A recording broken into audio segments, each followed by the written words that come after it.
বান্দার নেকামলগুলোকে নষ্ট করে দেয়, ধ্বংস করে দেয়, শেষ করে দেয়, ছাই করে দেয়, নিশ্চিহ্ন করে দেয়, আমলনামা থেকে ডিলিট করে দেয়।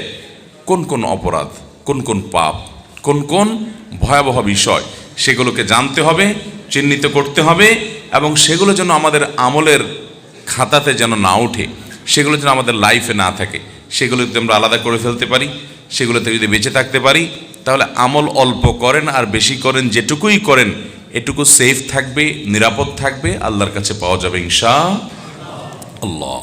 বান্দার সকল ভালো কাজ, সকল অর্জন, সকল সওয়াব, সকল নেকামল, এগুলোকে সত্যি এবং প্রকৃত অর্থেই বরবাদ করে দেয়, পরিপূর্ণভাবে ধ্বংস করে দেয় মূলত শিরক এবং কুফরি এবং নেফাক।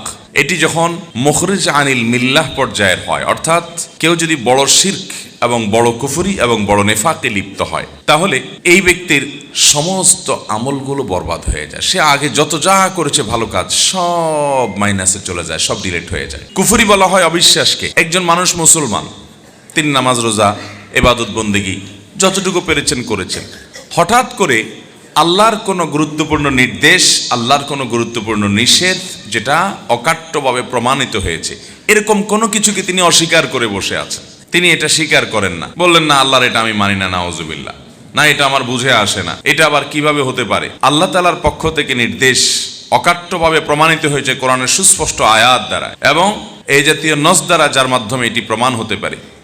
এটা জানার পরও তিনি নিজের যুক্তি, নিজের বুদ্ধি, শয়তানের বিভিন্ন ফাঁদ এবং ফিতনার মধ্যে পা দিয়ে তিনি আল্লাহর ওই কথাটার প্রতি কুফরি করলেন, অস্বীকার করলেন, বিদ্রোহ করলেন, ওইটাকে মানলেন না, ওইটা নিয়ে হাসাহাসি করলেন, তুচ্ছতাচ্ছিল্য করলেন, যেটাকে কুফরি বলা হয়। যে কুফরিটা কুফরে আকবর, যার কারণে মানুষ ইসলাম থেকে খারিজ হয়ে যায়। কারোর দাড়ি নিয়ে, কারোর হিজাব নিয়ে ব্যঙ্গ করলো, হাসি ঠাট্টা করলো, বিদ্রুপ করলো, তো এটি কিন্তু ইমান থেকে মানুষকে খারিজ করে দেয়, মানুষের ইমান নষ্ট করে দেয়। আল্লাহর কোনো বিধিবিধান আপনি নিজে মানতে পারছেন না, আপনার মধ্যে অপরাধ বোধ থাকবে যে হায়রে আমি মানতে পারছি না, দায়টা আমি রাখতে পারছি না, ঠিক আছে আল্লাহ আমাকে তৌফিক দেন, আমি রাখবো ইনশাআল্লাহ। রাখা উচিত, নবীজির নির্দেশ, এটা মানা উচিত। এটা কুফরি না, এটা হলো ফাসিকি, যে আপনি মানতে পারছেন না, এটা ক্ষমার যোগ্য। কিন্তু আপনি দায় নিয়ে ঠাট্টা করলেন, তাহলে নবী সাল্লাল্লাহু আলাইহি সাল্লামের সুন্নাহকে, তার নির্দেশকে নিয়ে আপনি হাসাহাসি করলেন, বিদ্রুপ করলেন, এটা কিন্তু বিদ্রোহ করার শামিল, কুফরি। এরকম নানাভাবে কুফরি হতে পারে। আল্লাহ তাআলা বাবা মার সম্পদে ছেলেদের তুলনায় মেয়েদেরকে অর্ধেক সম্পদ দিয়েছেন। আপনি আল্লাহর নির্দেশকে নিজের বিবেক দিয়ে বুঝতে গিয়ে বলছেন না এটা আবার কেমন হয়ে গেল, আমি এটা মানি না, আমার ছেলে মেয়ে আমি সবাইকে সমান হারে দেবো। একটু বেশি বুঝলেন। আল্লাহ তাআলা যাকে যতটুকু দেওয়া দরকার তাকে ততটুকু দিয়েছেন। আল্লাহ তাআলা সমান অধিকার দেয় নাই, ন্যায্য অধিকার দিয়েছেন। সমান এক জিনিস আর ন্যায্য আরেক জিনিস। যার যতটুকু প্রয়োজন তাকে ততটুকু দিয়েছেন। সব জায়গায় সমান হলে ন্যায্যতা নিশ্চিত হয় না। কুফরের আরো বিভিন্ন প্রকৃতি আছে। এই জাতীয় কোনো কুফরে যদি কেউ লিপ্ত হয়, সাথে সাথে তার আমল বরবাদ হয়ে যায়। এ সম্পর্কে আল্লাহ রাব্বুল আলামিন কোরআন কারীমে সূরা মায়েদার 5 নম্বর আয়াতে বলেছেন, ওমান ইয়াকফুর বাদাল ঈমান ফাকাদ হাবিতা আমালু। যে ব্যক্তি ঈমান আনার পর আবার কুফরি করলো, অস্বীকার করলো আল্লাহর কোনো কিছুকে, তাহলে সেক্ষেত্রে তার আমল বরবাদ হয়ে গেল। আমল বরবাদ হওয়ার জন্য আরেকটা বিষয়ের দায় আছে অনেক বড়, সেটি হলো শিরক। কুফরিরই ওই ক্যাটাগরির আরেকটি অপরাধ, আরেকটি পাপ, যেটি ক্ষমার অযোগ্য যদি কেউ এটি করে তওবা ছাড়া মারা যায়। আর যদি এটি করার পর কেউ তওবা করে, আল্লাহ তাআলা মাফ করে দিবেন। শিরক এবং কুফর, আল্লাহর কোনো বিধানকে বা আল্লাহর শরীয়তকে, আল্লাহর আদেশকে অস্বীকার করা কিংবা আল্লাহর ইবাদতের পাশাপাশি অন্য কারো শরীক করা, এগুলো আমাদের আমলগুলোকে বরবাদ করে দেয়। দ্বিতীয় যে বিষয়টি বান্দার আমলকে বরবাদ করে দেয়, নষ্ট করে দেয়, সেটি হলো রিয়া বা লৌকিকতা, মানুষ দেখানো কাজ করা। এটা মানুষের আমলকে বরবাদ করে দেয়। ইবনে মাজাহ বর্ণিত একটা হাদিস আছে, নবী করিম সাল্লাল্লাহু আলাইহি সাল্লাম বলেছেন, কিয়ামত যখন কায়েম হবে তখন আল্লাহর পক্ষ থেকে একজন ঘোষক ঘোষণা দিয়ে বলবেন, যারা কোনো ভালো কাজ করছো তোমাদের জীবদ্দশায় আল্লাহকে খুশি করার জন্য, আবার পাশাপাশি আল্লাহর সাথে অন্য আরও কারোর খুশিও তোমার উদ্দেশ্য ছিল, যে আল্লাহও খুশি হোক, সাথে অমুকও দেখুক তাহলে ভালো লাগবে, অমুকও শুনুক তাহলে ভালো লাগবে। এই যে লোক দেখানো, লোক শোনানো, এই ধরনের আমল যদি তোমরা কেউ করে থাকো, যে সেখানে তোমাদের নিয়তটা পিওর ছিল না, সেখানে ভেজাল ছিল।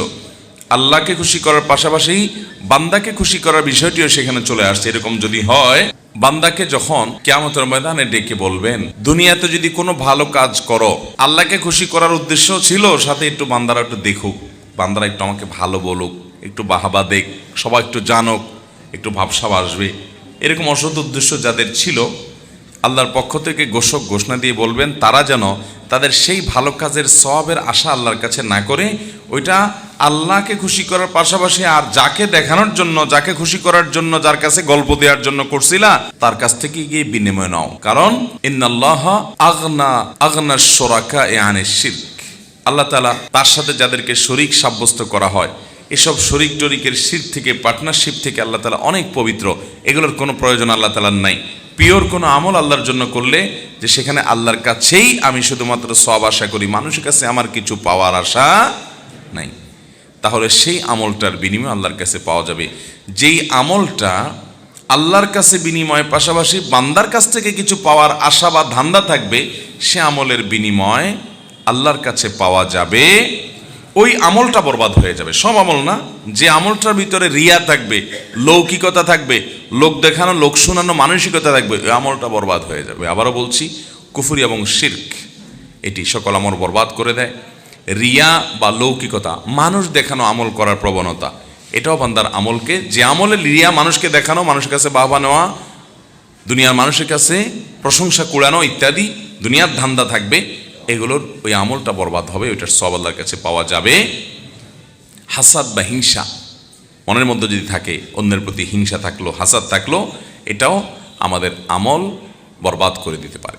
4 নম্বর, নবী করিম সাল্লাল্লাহু আলাইহি ওয়াসাল্লামের প্রতি বেয়াদবি, তার প্রতি আপনার অসম্মান, তার সুন্নাহকে তাচ্ছিল্য করা, পাত্তা না দেওয়া, নবীজি সাল্লাল্লাহু আলাইহি ওয়াসাল্লামের প্রতি বেয়াদবি হয় সেরকম কোনো কিছু করা, অথবা নবী সাল্লাল্লাহু আলাইহি ওয়াসাল্লামের বিরুদ্ধাচরণ করা, নিয়মিত তার সুন্নাহকে একদম মেনে না চলা, তাকে ছোট মনে করা, হেয় মনে করা। আজকাল অনেকে আছে, আহলে কোরআন বাইর হয়েছে, হাদিস মানা লাগবে না, পাত্তাই দেয় না।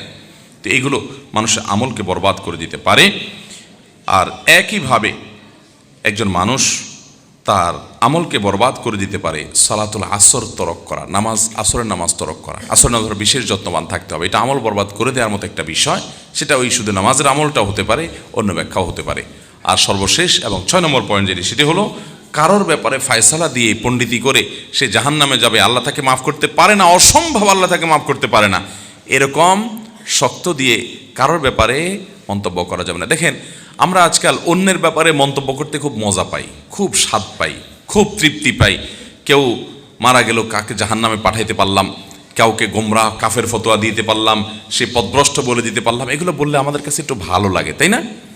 নিজের বেলায় আমরা তেমন কোনো শক্ত অবস্থানে যাই না, নিজেকে ফেরেশতা জাহির করি। আর যত ফতোয়াবাজি, যত শক্ত কথা, যত জাহান্নামে পাঠানো, এগুলো সব মানুষের ব্যাপারে করি। অথচ আল্লাহ আমাদেরকে বলেছেন, কু আনফুসাকুম ওয়া আহলিকুম, নিজেকে এবং নিজের পরিবারকে জাহান্নামের আগুন থেকে বাঁচাও। আমাদের সেই খবর নাই, আমরা আছি গোটা দুনিয়ার মানুষের কন্ট্রাক্টর নিয়ে, ওর পিছে লাগা, ওর ছিদ্র অন্বেষণ করা, ওর দোষ ধরা, ওরে গোমরা ফতোয়া দেওয়া, ওরে কাফের ফতোয়া দিয়া, মানুষের পিছনে শুধু লাগালাগি, নিজের সংশোধন বা আত্মশুদ্ধির খোঁজ খবর আমাদের নাই।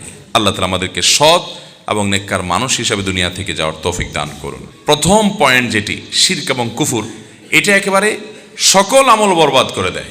একটা পাপের কারণে সকল আমল বরবাদ করে দেয়, এবং এটা কুফরি পর্যন্ত নিয়ে